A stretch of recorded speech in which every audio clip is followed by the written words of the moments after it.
Hey friends, how are you today? We are just about ready to get started. So I'm going to get this screen share set up and we'll wait for a few more people before we get going. In the meantime, in the chat, how was your day today? Can you give me a little heads up? Tell me how you're doing.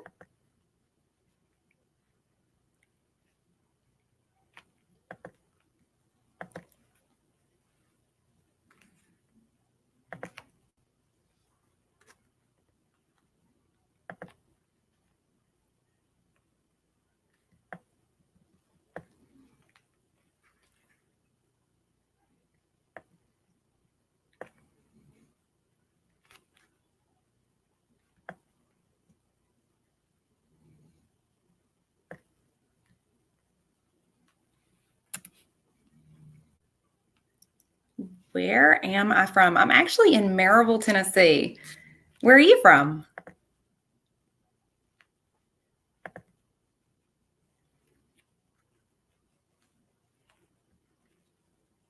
Just kind of getting started there.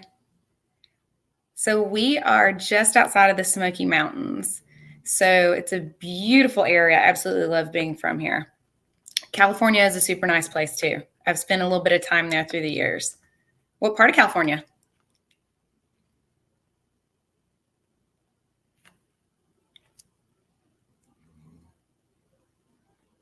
Northern California. Absolutely beautiful up there. It's been a little minute since we've been, but it was brilliant when we were there before. We rented a car to drive along the coastline, and it was the coldest it had ever been during that time of year in California, but it sure is beautiful. Are you excited about AP Lang?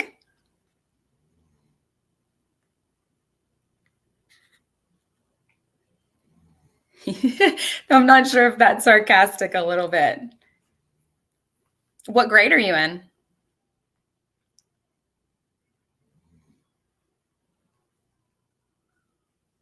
11th grade. That's how we do it here too. Some schools do it in 12th grade, so I'm never really sure. Is it year long or is it semester there?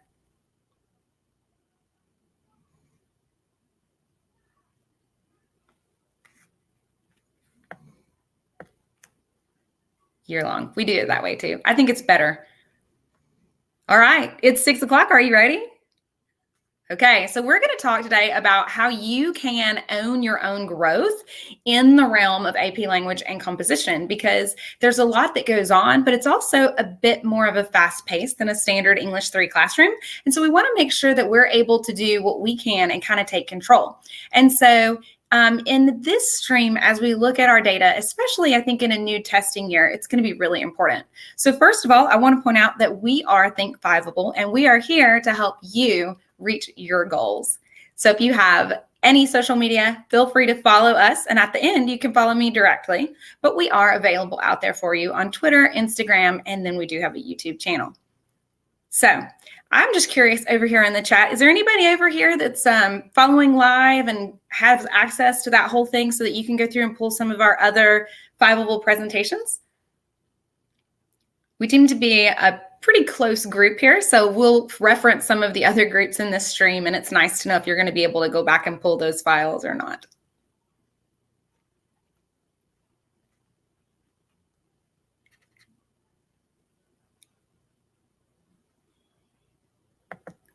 Okay, so if you are a Plus member, then you can go through the archives from that syllabus screen and pull the older ones. Are you a Plus member?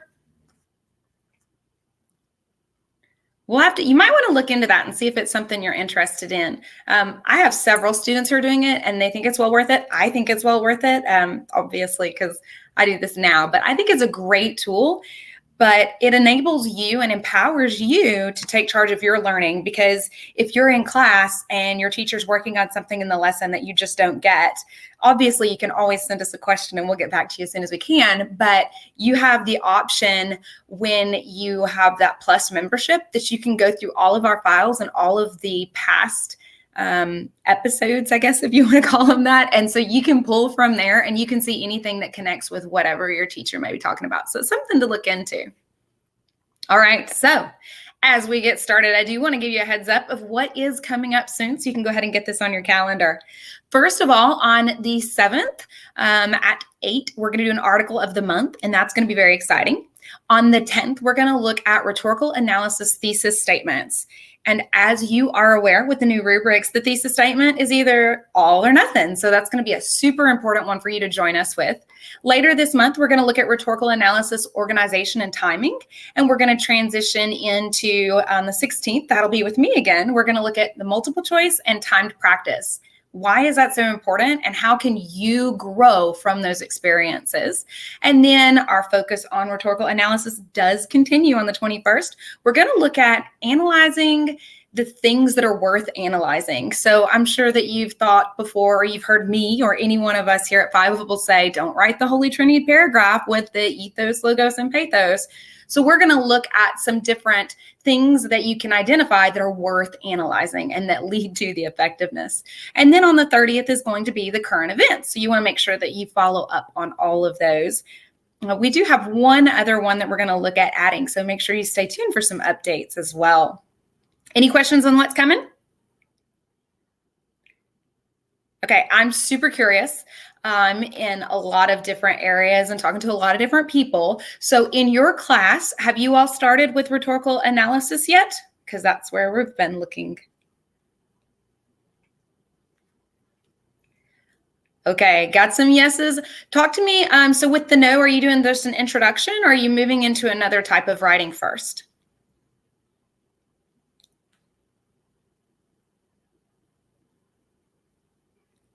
Maybe kind of getting there. In my neck of the woods, we've been in school for 10 weeks. So, okay, so just the introductory element. So you might want to follow along anyway, because we do have the rhetorical analysis. And then we were talking a moment ago about that plus membership, so that when you get to rhetorical analysis, you can pull these streams back up and you can go through and use them. Of course, you can always reach out to us with questions at any time. Alrighty, so let's look at the big deal. So our learning intention, you guys know me, I'm a really big proponent of visible learning. And our learning intention tonight is that through learning about visible learning, I can create a goal, monitor my progress toward that goal, and implement strategies to own my learning. Those are some pretty lofty goals for an hour, but I think we're going to get through it step by step. Are you with me? Thumbs up. Super excited about learning to be a visible learner. Woo! All right. Okay. So first thing I want to do is talk about visible learning in terms of just what is it? Because when I think visible learning, when I say visible learning, you're probably thinking about like visual learners, like I learn by seeing. And that's a valid way to learn. But when we're looking at visible learning, we're actually looking at ways that others can look and see that you have learned. So it's a little bit different. But it is a research-driven element, and I love best practices, and I like to know that what I'm doing is worthwhile and it's going to have a positive impact. We're going to look at creating a goal, and then we're going to look at some successful strategies that we can use in our own practice to help us take ownership over our learning and move beyond what happens in the classroom. And then we're going to talk about some ways to monitor your progress, and I got some sources here for you that I think will be fun. So everybody ready for some handouts? All right, so let's go ahead and get started. So the first question is, what is visible learning? So what is visible learning? What do you think? What do you think it is, based on just kind of my brief introduction? Does anyone have a school that is a visible learning school?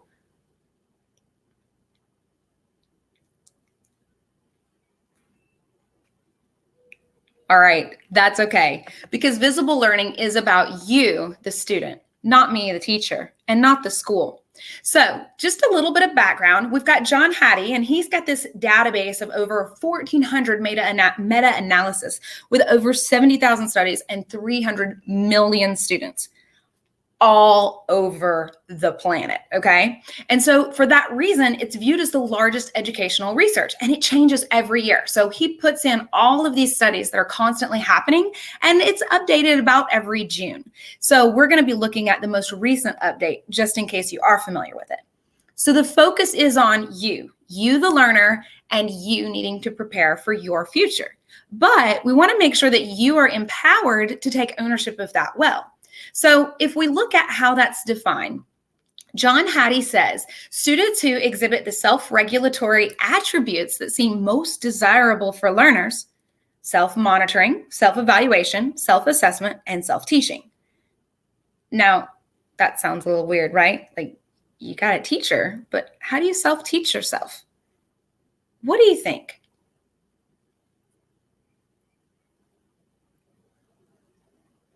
Why is it important for you as a student to be able to monitor yourself, to evaluate yourself, to assess yourself, and to teach yourself? What do you think? Tell me down there in the chat.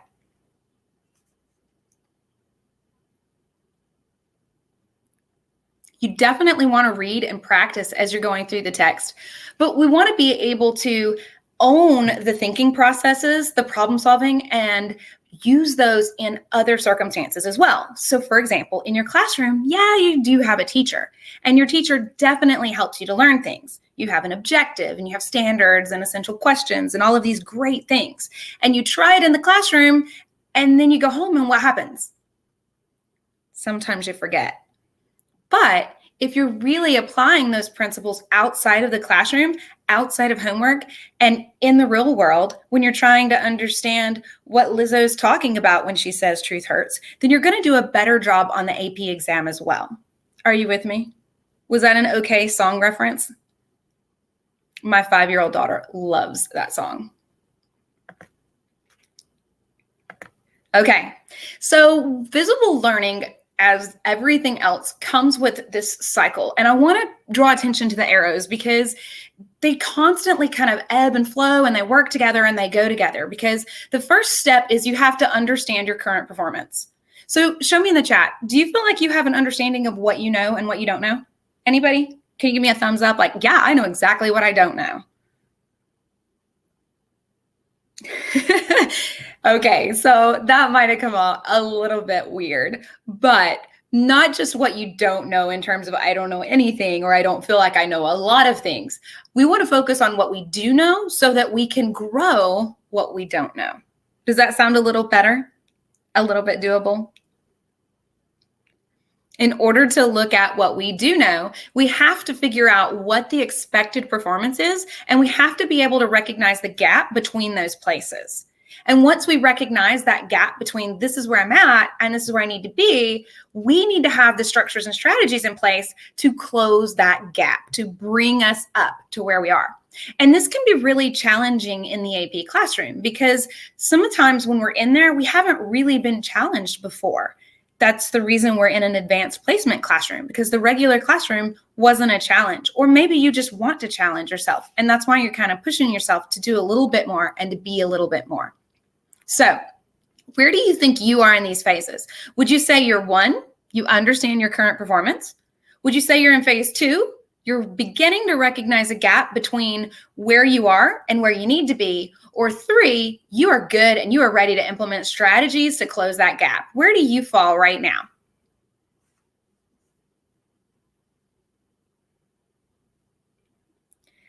I think that's where a lot of us are, even myself, especially like, for example, with the revised rubrics coming out yesterday, we're in a place where we know where we need to go, but how do we get there? So we're going to look tonight at ways that you can figure out where you are and a goal that you can set for yourself. And then we're going to look at some research-based strategies and some best practices that you can own so you can grow forward. How does that sound? Okay, so real deal, why does it matter? These are life skills that we're talking about here. And you may be in high school now, but you're about to go into the real world, and you're going to have to learn anywhere and everywhere that you are in order to be a productive member of society. So you're going to maybe go into college based on the fact that you're taking an AP course. In a college classroom, you learn a little bit differently from how you learn in high school. And so taking ownership of your learning, applying the principle of visible learning can help you to take the ownership of your education now while you have a teacher in the room who's going to work with you and really help you out and give you a boost ahead of the others for when you're in college, and it may not be the same. Okay, So we've talked about visible learning. Now we're ready to create a goal. Are you there? So when you understand your current performance, you need to do a few little steps to help you to get ahead. And that means you've got to find some data to look at to figure out where you are. What data do you think of that you have right now in your class? Has your teacher shared any data with you?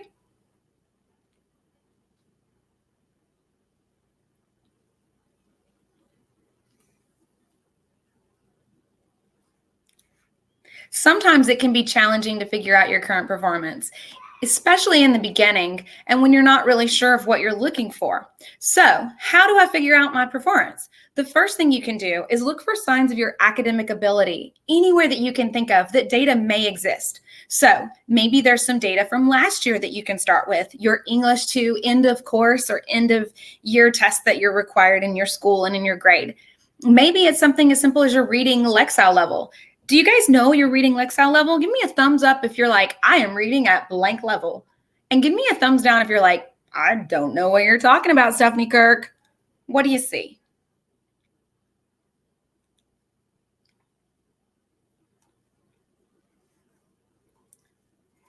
I often see that. Once we're in that AP class level, we haven't looked at our reading Lexile in a very long time. But I think it's an important and valid thing to look at. So we're going to talk about it tonight. Next, you have your AP classroom progress checks, and you can easily use them. And then, of course, multiple choice practice and some free response questions. So a lot of places to start. I'm just curious, if you've done any of the AP progress checks, thumbs up, I've done an AP progress check on Classroom. Nope, not yet. I would be willing to bet it's coming any day now. Okay, so what about multiple choice practice? Can you give me a thumbs up? Are you doing multiple choice practice with like a paper booklet that you're writing it down? So maybe not online, but on paper? Yes. Nice. Are those the older styles? Do you know?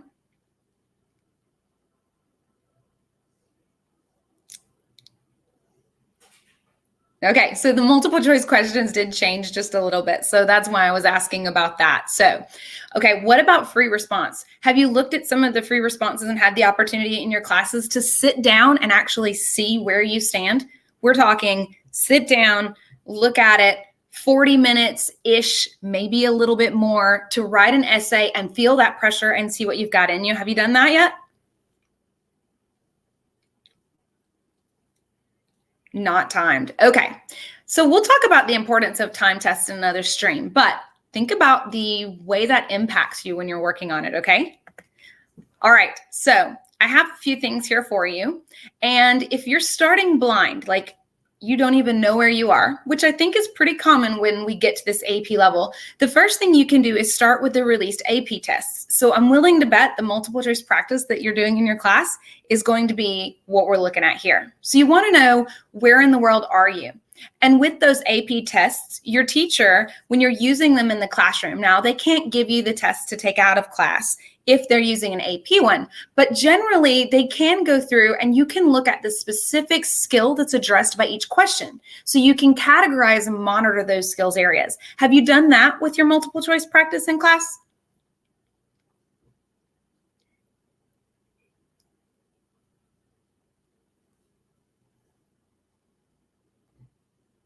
Maybe not. Okay, excellent. Knowing where you stand in those categories can be a huge hand up for the next one. We don't necessarily have a full AP test based on the new standards, but I personally think that those old AP samples are going to be very helpful for us going forward. And I don't think that you can go wrong with a little extra practice anyway.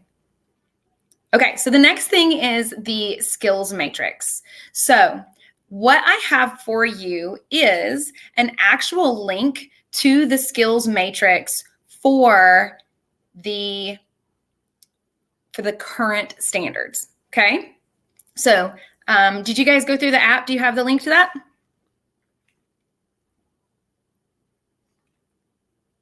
If you click on that link, will it open for you?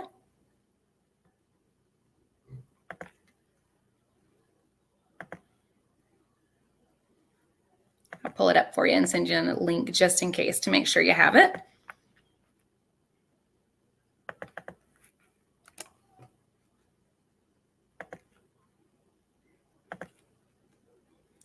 Put it over here in your chat.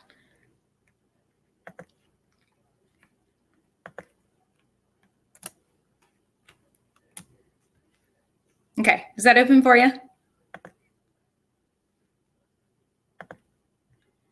So this will help you out because you're actually able to look in and see what in the world does this look like. So in the skills matrix, one thing that I have had my students do that my students tell me is very helpful is that they actually go through and look at it in the realm of like, do I have any idea what this is?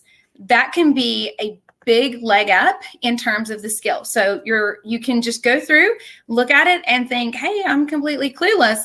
And then I can teach this is on the other end. So just know where you are with what these standards are. Now, just a little bit of a tip.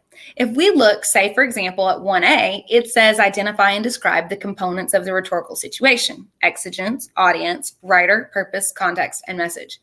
I'm pretty good at telling you what those are. But if I'm a student and I know I struggle with it and exigence is a new term for me, I may not be clueless, but I probably shouldn't mark that I'm teaching the class. This isn't a document you're turning into anyone. So the best thing you can do is be honest with yourself. Where do you stand? Do you think you're going to use the skills matrix a little bit? You thumbs up for the matrix. This is going to be helpful, I think, if you revisit it throughout the semester as you go through it and throughout the year so that you can start to see your actual growth occur. I have my students do it in a different color of ink each time they come back to it. All right, the next big link, readtheory.org. Readtheory.org. So I know that no one wants to know like that extra thing. But what's great about this is it's going to find out exactly where you are in terms of reading because it's going to give you a pretest. It's completely and totally free, but it's going to give you a pretest for your reading level. And then you will actually be able to go through and read. Now, we know research tells us with children, we read 20 minutes a day to grow, right? So what if you just did like 20 minutes a day to own your reading? It does a few things. First of all, you're going to actually get to see the charts. You're going to see the little dots that go up and down for each time you go through and you complete a lesson and you watch your reading improve. And that is so powerful and so motivating to so many of my students. My own child uses this to practice his reading as well. So I think it's great. But on top of that, you're going to build academic stamina. And academic stamina is so important because when you sit down to take this test or the ACT test or the SAT or whatever it is, you've got to have it in your head so that you can hold it together and move forward through that text. And so looking at your read theory can really help with knowing where you are. Anyone familiar with read theory? Thumbs up, thumbs down. It's definitely something to give a look. It'll help you out because you can find out exactly where you are. And this is very beneficial. Okay. And then the next piece, I would say, if you're starting blind and you have no idea where you stand, what ACT or SAT data is available? Obviously, you're going to get the most information from the ACT or data if it's an official one, right? ACT or SAT if it's an official one. But our school, for example, we do school-wide ACT days. And so we have practice ACT data that's available as well. And that may not be, the ACT may not be the same as the AP stuff, but it's definitely going to be aligned. And if you're looking at the SAT, well, the new questions that have come along from AP language and composition exam are supposed to be aligned with that. So you should be able to see some correlation there. So are you with me still? Are you still excited about figuring out how to own your data? Okay. So the next piece that we're going to look at tonight is that next phase of our cycle. Okay. So we talked about this cycle kind of going around, and now you've got some structures and strategies that are going to help you understand your current performance. But once you know where you are, you've got to figure out where you're expected to go. Are you ready to talk about where you're going to go? Okay, we have to figure out what's expected, and then we're going to treat the performance expectations. So how do we do that? I want you to think about your future plans. What's going to be your goal? And I actually created a little poll for you. And I see 4s and 5s are your goal, and I love that.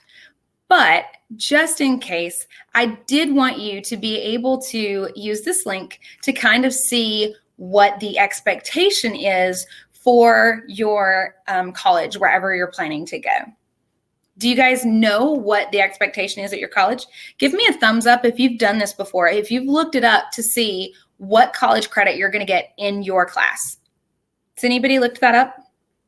You need a 3 or higher?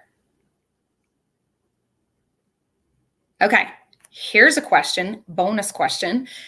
If you have already looked up your Lang scores, I'm assuming you're probably not enrolled in Lang and Lit at the same time, but I am curious about this. Did you look up your Lit scores as well?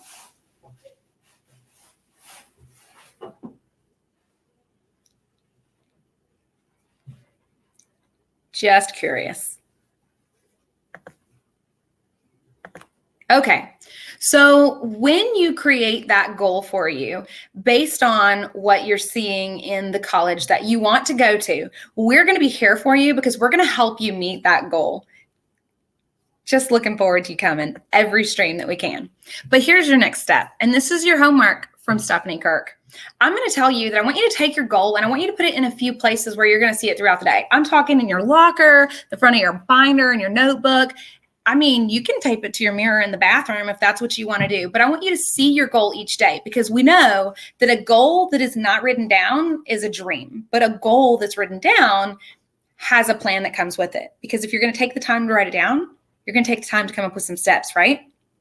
Okay, so give me a thumbs up. Promise me you're going to write your goal out and you're going to put it somewhere where you see it throughout the day. Can you do that? Okay, such an easy step. But here in a minute, we're going to talk about why this is so important, okay? Because it means so much to me that you do this. All right, I think it's important for you guys to see this. This is from College Board, so you can pull it up on their website. If you just go in and you Google College Board plus what does my exam score mean? And this is what you're going to see. Do you know what words I don't see anywhere on this chart? What word do you not see anywhere on this chart? So how many of you, when you start looking at your data, you thought, am I going to pass? Did you think that? There's not a pass or a fail on this chart, is there? Now, here's what I'm going to say. If you are in an AP class, I commend you for that. It's a challenge, and you will be rewarded for it. But even if you don't hit that goal, if you truly try your best, we believe that you can do it. And we here at Fiveable are going to help you get there. But should something happen, we don't want that to kind of knock you down a bit. You're going to put your goal somewhere and you're going to own your learning and you're going to track your data and you're going to monitor your progress and we're going to help you get there. So, any questions at all about the goal you set for yourself? Now, you promised that you'd put it up somewhere, so keep that promise. All right, are you ready for the last phase? The next step is the strategies that are going to help us to close the gap. And this is probably one of the most challenging parts of looking at the AP curriculum because right now, anyway, it's kind of new. We have the new units. We don't have a full-length sample test. So we've got a lot going on. But what we can do is fall back on strategies for active learning that are going to help us to be more visible learners that we can implement along the way. Are you ready? Okay. We're going to strategize to close the gap. We're going to give you all of the tools in your toolbox that you could possibly need. But more importantly, we're going to give you the Jedi mind tricks you need to be successful. So first, I want you to know that there are 5 characteristics of visible learners, okay? And you can do these every day when you walk into your AP class, okay? So the first one is, I know where I'm going. That's going to be your objective, your lesson overview, your learning intention, your essential question. That's going to be the part where your teacher communicates to you, hey, here's what we're doing today. Step 2 is, I have the tools for the journey. So whatever it is that you're being expected to do, you want to start cataloging the structures and strategies that you're using in class. The things that your teacher is doing are being done because your teacher knows that those are best practices and they're going to help you on this test. So you want to make sure that you're taking ownership of it, not so that you can just apply it on this one activity, but so that you can apply it on all of them going forward. Does that make sense? Are you with me? Number 3, I can monitor my progress. So oftentimes when I was in school, and even now, like if I'm in professional development and I do an assignment and I get it back, I'm like looking for that grade. Are you with me? Do you do that too? You see the number and you're like, 84, it's 1 point from a B. Does that ever happen to you? Like 92, 84. I hated those grades. Like it's so close. How did I not do it? Right? I know. So if we can monitor our progress, we can help push that up a little bit, because it's not just about the grade on the paper. It's about the glow and the grow of that learning process. What did I do right? And what did I do not so right that I need to work a little bit more on? When you guys get your assignments, do you ask yourself that? Do you monitor your progress, or do you just look at your grade? What do you do? What do you think?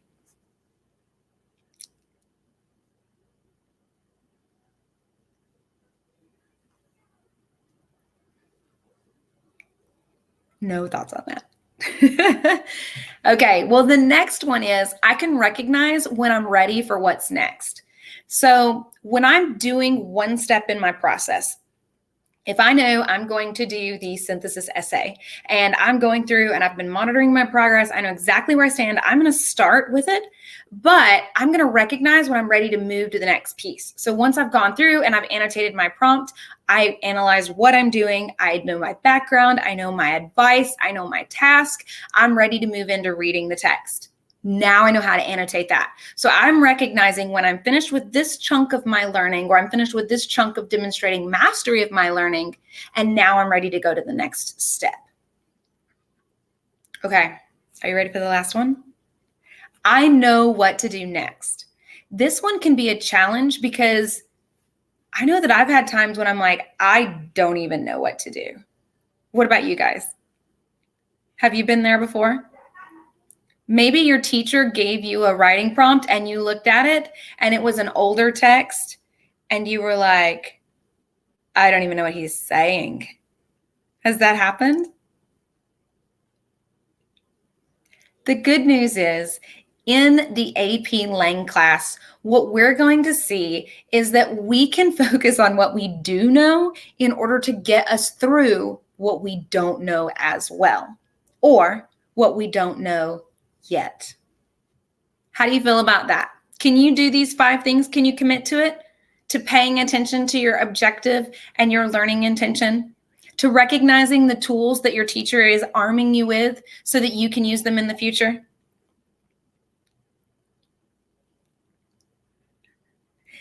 Can you commit to monitoring your progress? Not just in terms of that 84 or that 92, but in terms of your glows and your grows so that you can identify a strategy to help you improve?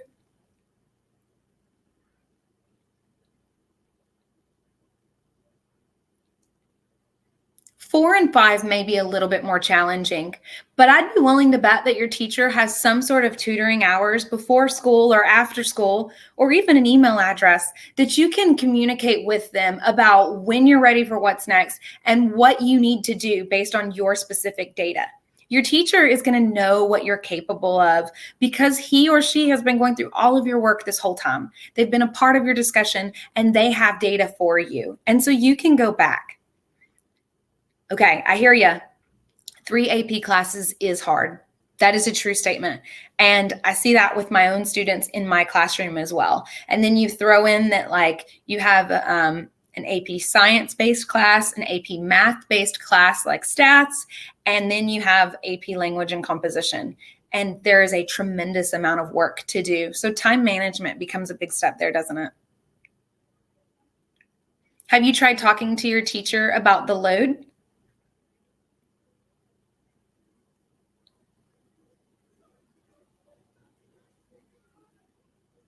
I would definitely try communicating with the teachers, because in our school, one thing that we really try hard to do is to be aware of what's going on in the other classes, because we do have students with 3, we have students with 5, and we actually have a couple of students who self-study as well on top of those that they have that are offered during the day.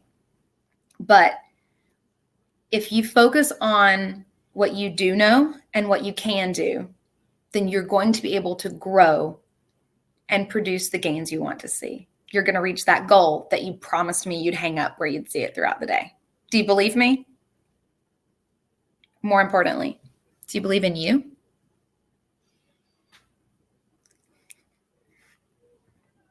Okay.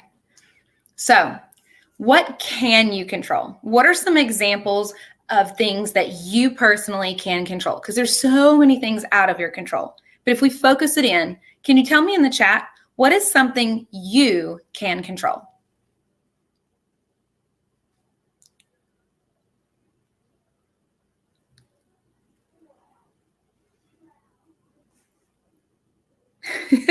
Money. I can control my money, but that's not going to help me on my AP exam. Well, I guess once I pay for it.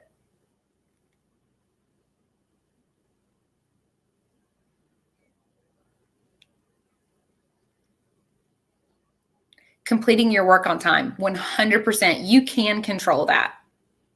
Now, I realize that there are times when I'm being a real human being here. Sometimes when you're able to put a little bit more into this assignment than you did into this assignment. And I think that being a visible learner is recognizing that you can control that. I can do this assignment on time. I can do these skills. I can struggle with these skills. So the ones that you're going to struggle on are going to be the ones where you kind of want to work with your time management to control that. What else can you control?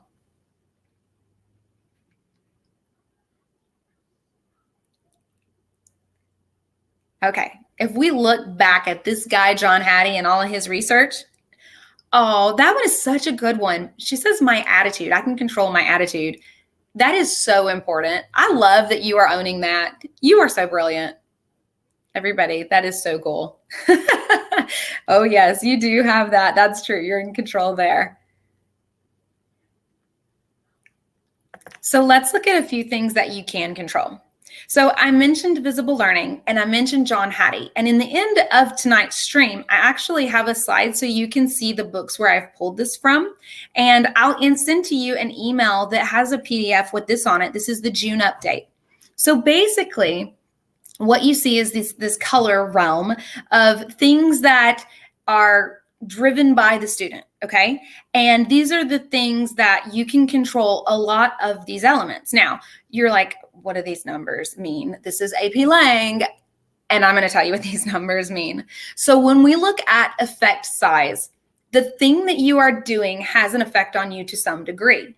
And based on all of this research from across the globe and students everywhere in every grade level at every academic ability, what we see is this consistent pattern of 0.4 being 1 year's growth.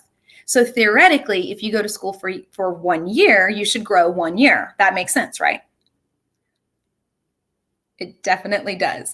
So anything that's above 0.4 is greater than 1 year's growth. So I want you to look, for example, here at self-reported grades. That is way higher than 1 year's growth. So being able to identify where you are and what you're expected to do and to close that gap and to identify what your grade is and why your grade is that way has a huge impact on you. So if you can control your willingness to look at your work, to identify your glows and your grows, you can hit this tremendous growth just from that one strategy. That's so meaningful, don't you think? Okay, so I talked earlier about academic stamina. Look at concentration and persistence. It actually continues to engagement, but I was trying to work with my font, right? So that's a 0.5. So if you can focus on your concentration, if you can maintain academic persistence, you can grow more than 1 year. That's important. But so is believing in yourself. So some of these things, like as you click on the PDF link that you'll be able to see, and I'll email all of this to you just so that you'll have it later outside of this stream. But with this, what you'll see is that there are some negatives like anxiety or boredom. Do you ever get bored? I'm going to let you in on a little secret. There are some lessons that your teacher probably gets bored with too. I know that sounds counterintuitive, but your teacher is going to have to start somewhere to push you through and pull you up. Now, those are way fewer as you get more into the levels and beyond that first or second unit where you're just kind of using your working memory to memorize the very basics. But if we can come up with some way to truly engage in our learning, we can control that. Because the reality is you're going to get an old guy text. You're probably going to get something that's challenging to read. So what can you find in that text that helps to make it more meaningful and accessible to your data? But here's another one. Negatives like anxiety. How do you guys feel? Do you feel like you got some anxiety? I mean, I have anxiety. What if I put this word in front of it? Test anxiety. A little bit of test anxiety on test day. So what we need to do is we need to figure out how we can control our anxiety. And I think the more that you practice, the more that you apply yourself, the more you focus on what you can do, the better you're going to be. Are you with me? Okay. So let's look at some strategies. When we're looking at how we can own it outside of the classroom, how we can truly internalize what it is, we have a variety of different strategies that are given to us to see, okay? So looking at them, you can see that like the darker blue is like the color you want, because do you remember, can anyone tell me in the chat, what's 1 year? What number would I be looking at to produce 1 year's growth? What does that look like? Perfect. 0.4. Sorry, I needed a sparkle water break. All right, so with that 0.4, that's 1 year's growth. But we want to try to kind of bring it up, okay? So if we look at deliberate practice, we look at effort, looking at imagery, seeing it, looking down here at mnemonics. Are your teachers using Space Cat or Aspects or Soapstone? That falls into that category. Or maybe they're using Optic for visual analysis, or maybe they're using like TTATs to build your paragraph. Maybe they're using Diddles, one of those mnemonic devices. That can be something that can kind of help you along the way. Note taking. Are you guys taking copious notes in class, or are you just kind of sitting there and just involving the discussion? What do you think? Think about that note taking. Note taking can be very powerful. At the end of each night, you can go through and just review that information. One thing I love for my students to do is to go through the class activity with me in class and then go home and just review the exact same activity. Because if we used something as an example in class and you didn't really get it, then maybe when you're at home, you're going to get that a little bit better. Or maybe you're going to go home and you're going to think of a question and you can email me that question and I can help you out a little bit more with that strategy. Notice outlining and transforming. Practice testing. And I think practice testing is important because we talked a moment ago about how things like boredom and anxiety can get in our way.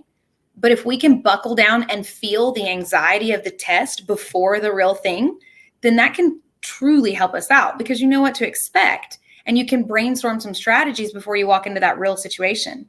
One thing that some schools are doing is having a Saturday morning practice test. I think that's a great idea. If you have a teacher who's willing to do that with you, so you can come in, sit down, go through the whole thing and have that feedback, it's a brilliant strategy to help you out. Look at record keeping. That's something that has, we're going to look at that with our data tracking and some different resources here in a few minutes that we're going to look at with what we can do. And then you can kind of see that space versus mass practice. So think about it like this. You might not be aware of it just yet, but if you truly think about what your AP Lang teacher is doing throughout the course of the semester, I would be willing to bet that you recognize that your teacher's kind of like chill, chill, chill, stress, stress, stress, stress, stress, chill, chill, chill, stress, stress, stress. Do you see that pattern in your class?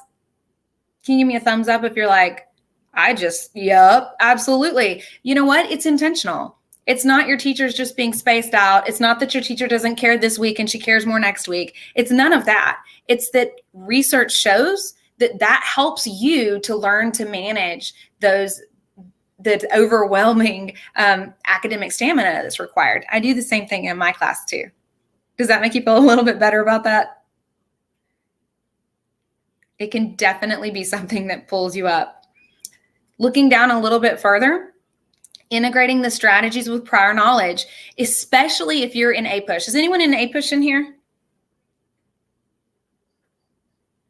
you give me a thumbs up for APUSH? One thing I love to see is when Lang and APUSH are brought together, because you can apply so much of rhetoric to that APUSH class, and you can bring those texts into the different skills in both ways pretty good. But looking down here, you can kind of see summarization. Look at this, teaching, test taking, and coaching. Now, that one does have positive, but it's still not 1 year's growth. So if we look at that one, we want to think about how we can pull that to help us out, because we definitely want to practice the test so we have that ability to deal with the academic stamina that's required and to push us forward. Okay. Those are things that like you want to think about as you're going through, but I also wanted you to see some student learning strategies. So this link that's on this slide is actually going to take you to a site that's going to explain what all of these things are. Now, I only picked some of the highest areas for you to look at with me tonight, but there are so many more. So I wanted you to have the resources so that you can go through and look for some of the strategies that are really going to help you out. So you kind of will know what it's there. Do you have any questions about anything on the strategy list at all?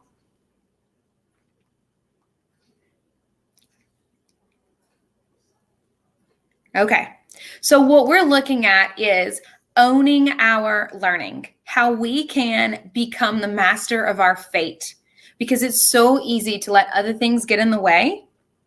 But really, your teacher already has the credit. And there's a lot of stuff that we can't control. But when we start to focus on what we can control, we can do it, right? And we here at Fiveable are going to be with you the whole way. Okay, so in this stream, we've talked about the learning intention. We have talked about visible learning. You created your goal and promised me that you're going to display it somewhere where you're going to see it regularly. And we talked about some successful strategies that you can use to take ownership of your learning. It doesn't stop just because the class bell rang. We want you to look at and to work through some of those structures and strategies. And if you have questions, you are welcome to reach out to us. Of course, you can reach out to your teacher too, but any of us here on the AP Lang team at Fiveable will get back to you and do anything we can to support you. Does that make you feel a little bit better?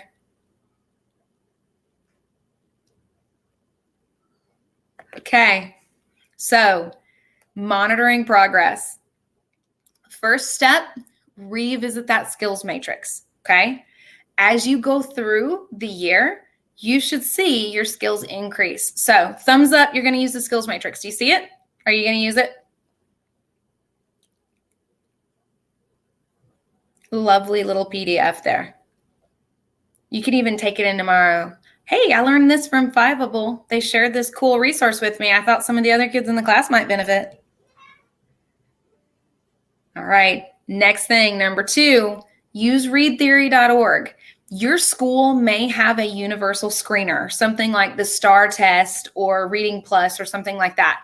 If your school has one of those resources, use that information to monitor your progress instead. If your teacher is having you do those assessments and not sharing that data with you, or if you want it more regularly than they are giving it to you, just ask. Your teacher wants you to be successful. Even on the days that you don't think your teacher cares, I promise you, your teacher will shine only when you shine. So if you have a question, ask. They're going to help you out.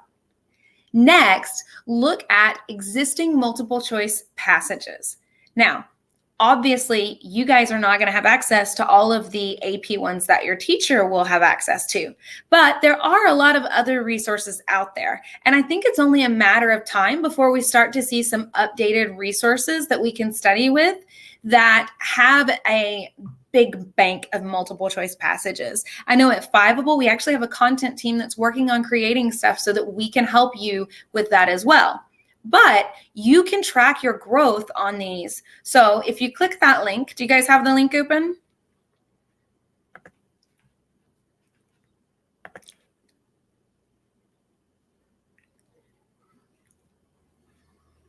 You see that link? That will help you so that you can create your own information and your own process so that you can kind of track what is the task that you're working on and what are the other pieces that you see. How many questions were there? How many did you get correct? What was your confidence level? I always tell my students when we take a multiple choice test, I want you to put a number on the side. If you know it, put a 5. If you have no clue, put a 1. If you're worried about thinking about how much time or how much confidence you have, just put a check mark if you know you got it and a slash across the number if you're like, didn't get this one, or if you identified it as a time bandit and moved on, because you can track what your confidence is. And then what you'll see is your confidence is growing too. And believing in yourself is a huge part of the battle with this course. Questions on that?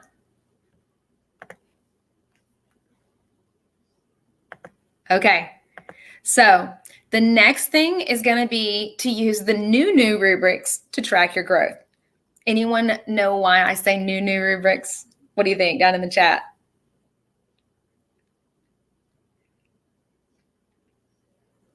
Okay, are you ready for this? The rubrics were updated and samples provided on College Board's website last night. So if you are like me and you've been in school for a few weeks, we definitely want to look at the new rubrics and we want to track our growth on those rubrics, okay? Bonus points though, we have sample writings so that we can see what it looks like. And I think that that's gonna help you. Now, these are new rubrics. And in some cases, if your teacher is already using the old new rubrics, that sounds so funny, the old new rubrics that came out at the beginning of this school year, they may continue doing those because they're going to help you out as well. We do see just very minor changes in the new rubrics that came out yesterday, but I do think it's worth looking at them because they now have scoring notes on them as well. So you can pull those up on College Board. And again, I will send those all out to you. And then you can track your growth. So if you click on that link, you'll be able to pull up how to track your growth. And that will help you too. Okay, last one, AP Classroom Progress Check about your data. Now, if you haven't done it, and you guys told me you haven't yet used AP Classroom, ask your teacher about it. I know that there are some teachers that I've talked to that are like, I'm not really sure about AP Classroom, or they're like, I'm not in a one-to-one school. How do I make this assignment a requirement if my children don't have access to devices or the internet or whatever? But as an AP teacher, as long as we are authorized and validated to teach the course, which you should assume that yours is, or they can't teach it. So ask them for that access to AP Classroom. You guys said you haven't used it yet. Have you guys talked about it at all in class? Like maybe you haven't used it, but you signed up for it or you got an email about it at all?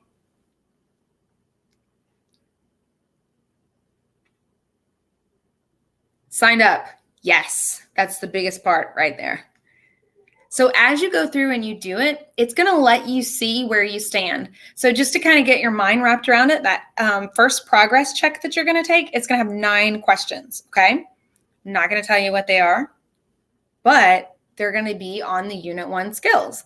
And the way the units are designed, they kind of like circle back. So if you feel like, man, Miss Kirk just won't stop with this claims and evidence, it's because we're going to do claims and evidence all year. We're going to do it at the start, and we're going to do it in synthesis, and we're going to do it in rhetorical analysis, and we're going to do it in argument, and we are going to do it all over the place, okay?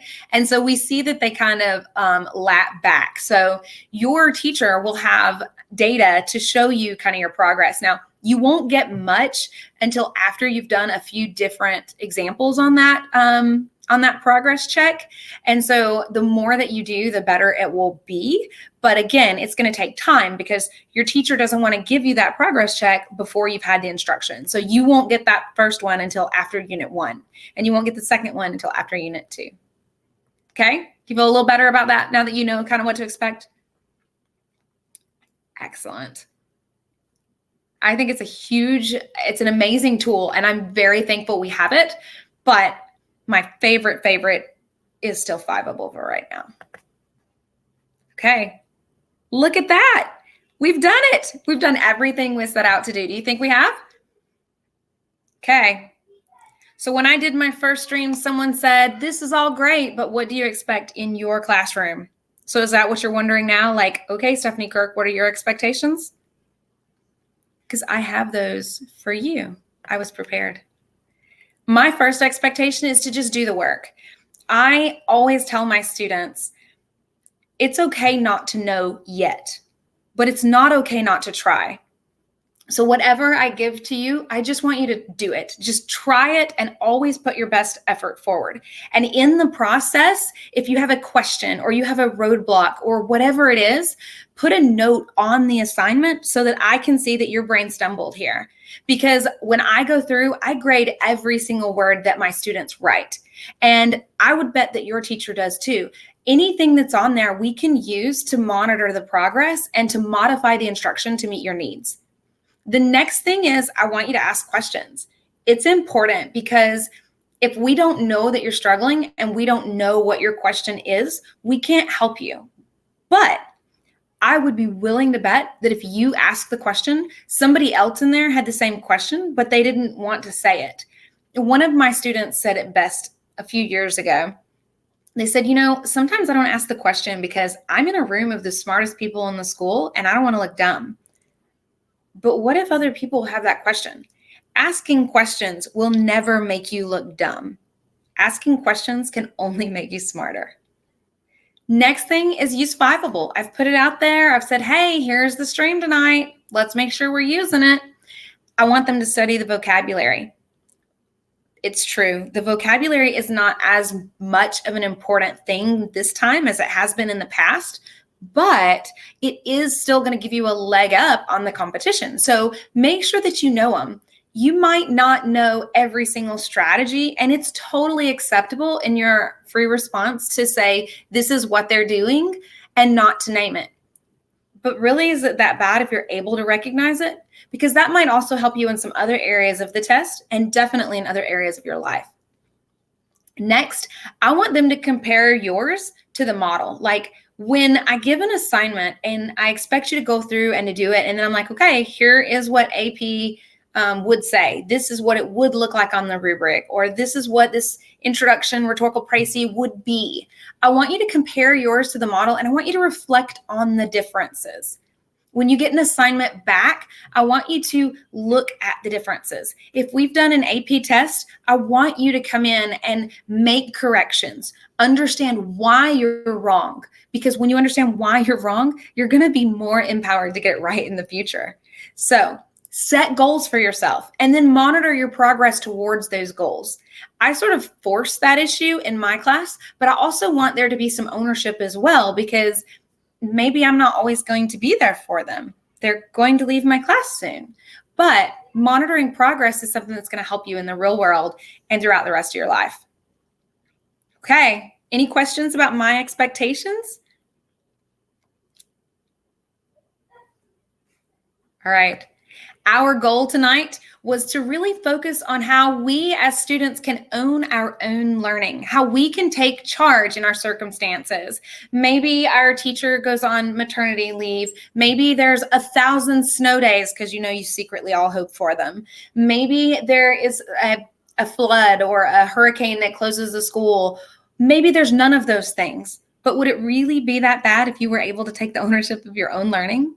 and do it now and have structures and strategies while there's someone who can help you out before you get to college, before you get into the workforce? So our goal was to create a goal. Can you give me a thumbs up? Do you feel like you have a goal? Yes. All right. Now, the next step is to monitor the progress. You've been given some structures and some strategies and some files to help you with your progress. Are you guys going to monitor your progress with those files? Okay. I understand that it can be overwhelming, especially when you have 3 AP courses. So try to structure it out. Take like Monday can be your first block AP class where you do a little bit extra to look at monitoring your progress there. Tuesday can be for the next one. So even if it's just that once a week to go back and do a check and see, hey, where am I at? That can still be very powerful for you. In my class, I'm hoping that it happens on a regular basis, but I make a conscientious effort to bring it into the classroom every 3 weeks of instruction, to force that reflection and to kind of see where we know we are and where we think we are, and looking at that skills matrix. Then our last step is that you can implement some strategies. So we talked about some strategies tonight that best practices and research prove will be beneficial to you. And you've got a few resources that you can visit for some more structures and strategies. And of course, you can reach out to us with any questions about any of those, or you can ask your teacher about them. Do you feel okay about your ability to implement some strategies that you already have that you didn't realize you had? Can you give me a thumbs up on strategies?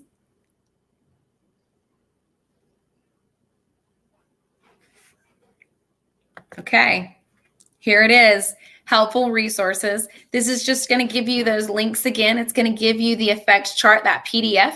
It's going to have a lot of different elements on there so you can see what that looks like. And then the different things that you can grow on in terms of planning for your future.